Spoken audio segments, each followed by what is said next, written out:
Welcome back to the pod. Today we're talking about a defender, currently right back, called Matteo Egan, currently 16, born 19th of November 2007. So he just turned 16 a few days ago. He's signed to Serie A team Empoli, playing in their youths, currently with their under 17s to be specific, and has been there from about the age of 9. Obviously, he's done well and pressed through the age groups and progressed to date.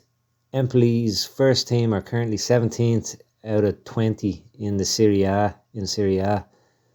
Obviously, a lot of the season yet to go, so what'll happen, who knows at this stage.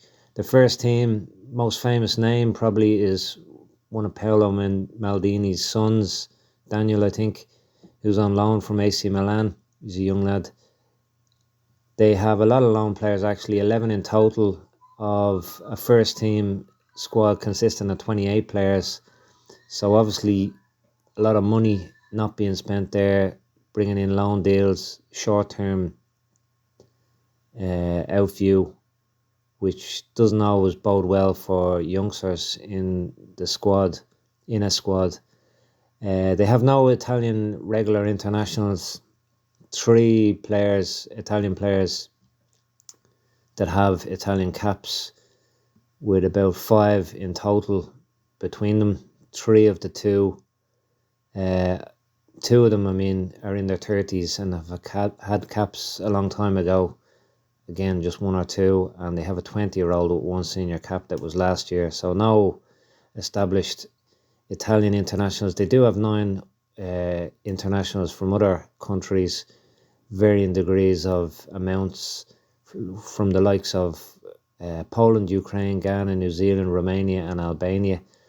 The point is, the squad is a bit light, I'd say, for the top tier in Serie A, so you'd imagine they will be battling down that end of the league for most of the season, depending on how the loan players do. They could probably give a better chance to young players and a pathway into the first team.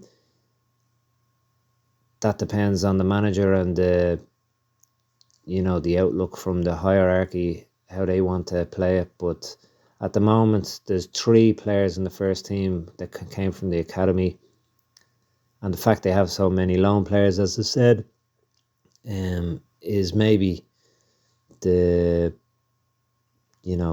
the way they want to play it at the moment. They want seasoned people that have already done it, or have come from bigger clubs that maybe they feel are more tried and tested, as opposed to giving youth a chance. Obviously, giving youth a chance from their own academy is better long term, but maybe in the short term they're thinking they just need to stay in Serie A, so they're looking short term, getting in loans, more seasoned pros. So it depends on the powers that be, what they feel is the best approach. Obviously, I am a nobody, so I wouldn't. It wouldn't be up to me to say what is the best approach. But obviously, from our pod, we're more interested in young players. So having a young player with a clear route through to a first team is ideally what we would like to see. He qualifies through his father for Ireland, and he received his first international call-up at under 16s level in May in a tournament in Slovakia, 3-team tournament with Latvia and the Ukraine and Slovakia, and Ireland Ireland under 16s won all 3 of those, and he was involved there. He made his debut in the first match, playing 70 minutes, and as I said, Ireland went on to win that competition, that tournament. He also qualifies for Italy. Not 100% sure, but I imagine he was born there. His mother is Italian, and he's definitely grown up in Italy, of course. So if the Italians came calling, it's obviously going to be a very difficult decision for him to turn them down. So you'd imagine that would be his first choice if Italy came calling, because, again, no offence to Ireland, Italy is a much bigger team at the moment, and historically they're always, well, not always maybe, but they're usually and more than not at the big tournaments. So whereas Ireland, if you get to a World Cup or a Euros in a whole career for Ireland, you're doing well. If you get to any more than one or two, you're doing exceptionally well. So yeah, obviously if Italy can call him, the fact he's potentially born there, growing up there, his mother's Italian, if Italy came and they're a bigger side, you'd imagine he'd go with them. But Ireland have the chance to put in the roots with him and nurture him through the levels, and hopefully then he would stick it out with Ireland when the time came to step up to the senior fold, or committing if he has a history there. So hopefully that'll be the case. Whatever happens, it's an interesting time for him, for Ireland. Another Italian young player for Ireland, playing in Italy, in the top level of Italy as well, Serie A. So hopefully he'll break into the first team sooner rather than later, the next year or two.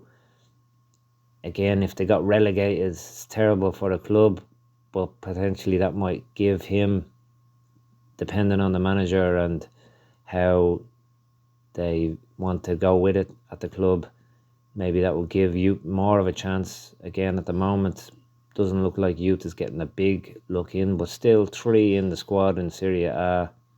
There still is a pathway there, just maybe not a prolific pathway for young players to come through their academy. But that could change. A different manager, a different hierarchy, they might go, listen, we want to be turning our team into, obviously financially it's maybe a better option for them as well, to bring in players from their own academy. But if they have a lot of